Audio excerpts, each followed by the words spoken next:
phones over, turn your computers off. I'm going to ask that you be present with me as I do my 10th project for the next 10 minutes. A simple request. And I know right now, I'm going to break the ice a little bit, you're saying to yourself, there's no way this guy is going to come up on his 10th project and actually wear a prop from the Love Boat.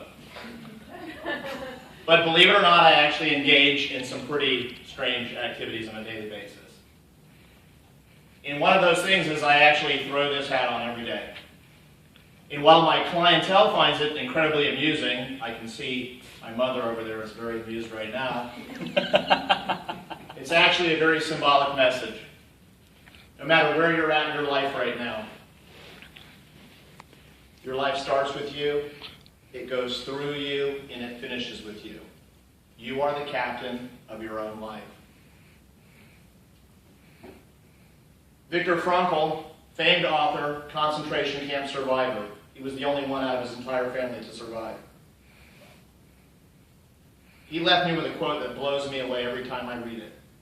And it leads into tonight. Whatever is to give light in life must endure the process of burning. My fellow Toastmasters, distinguished guests, my family, the truth be told, I'm incredibly honored to be up here with you tonight. I mean, it's mind-blowing. And tonight, I'm going to inspire you, which for me, it means to breathe life into each and every one of you. So to accomplish that, I'm going to share with you 3 incredibly personal and painful stories of my own life. September 9th, 2009, 2 days before my birthday. My former wife, Melanie, pulled me aside to talk to me. I was thinking it must be a great day because she was actually talking to me. But what she was about to share with me was this. I'm leaving you. I'm taking the kids with me. The house is in foreclosure. I haven't paid it in 8 months.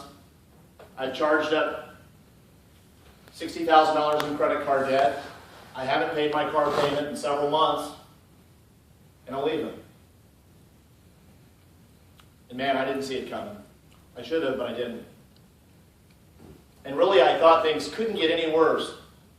But 2 days later, September 11th, 2009, they got way worse. I left for work at roughly 4 o'clock in the morning, and I got home at roughly 9:30, 9:45 at night. Notice how I didn't call it happy birthday. I came home, there was no cards, there was no hats, no presents, but this card. Big things come in incredibly small packages. And there was some food on the table with some saran wrap over it. I put the card where I was going to eat my meal, and I warmed up my chicken quesadillas. I pulled the saran wrap off as I sat down, and I read the beginning. Happy birthday, Dad. I took a bite. I opened the card up. There was a picture of cookies, Powerade Zero, and the beach.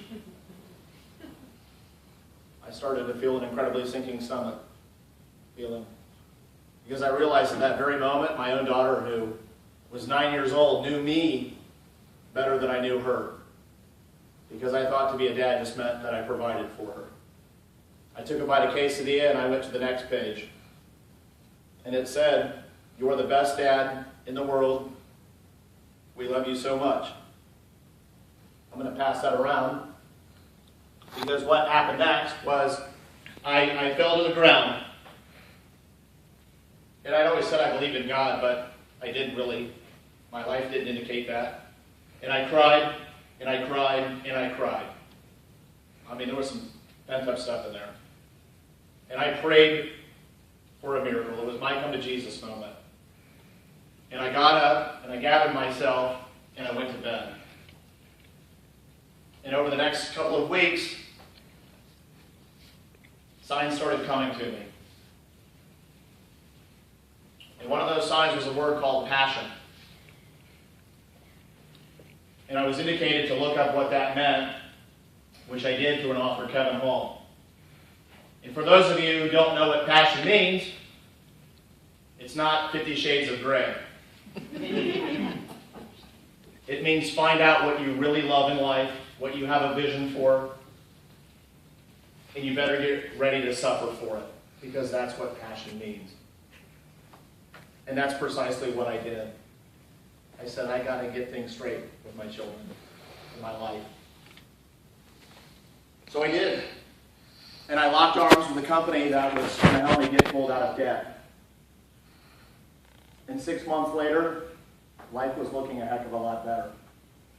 I'd gotten divorced. I was actually living with my mother and father. And I was just doing a heck of a lot of self-work.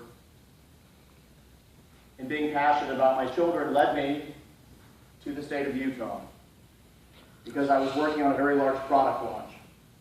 I had resolved myself to be completely alone for the rest of my life, because I didn't want to feel the hurt that I felt ever again. But God had a different idea for me. Because in Utah, in 2011, in October, I met that lady right over there.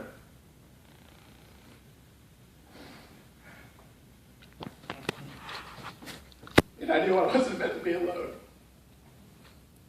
That I was meant to have a partner. And she had baggage, and I had a heck of a lot of baggage.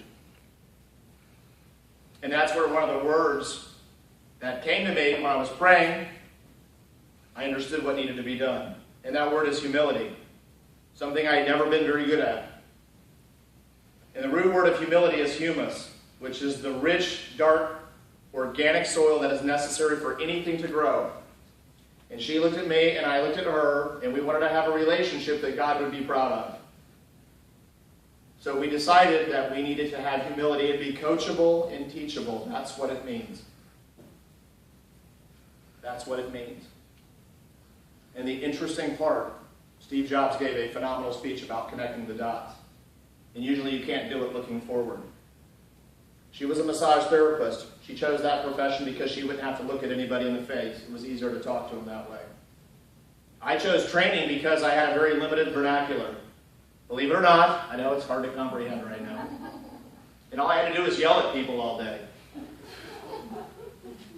We realized that was an incredibly large hurdle to overcome, was both of our lack of ability to communicate.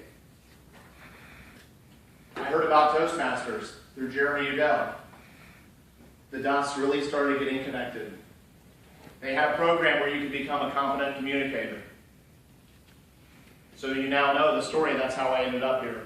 Because I want to have a marriage more than anything that God will smile upon. And that leads me to the third word, because the very first day I came here, I gave a speech. And I got some amazing evaluations. But then I got to one that said, I can't believe you would wear jeans to a speech. I can't believe that you would untuck a shirt at a speech.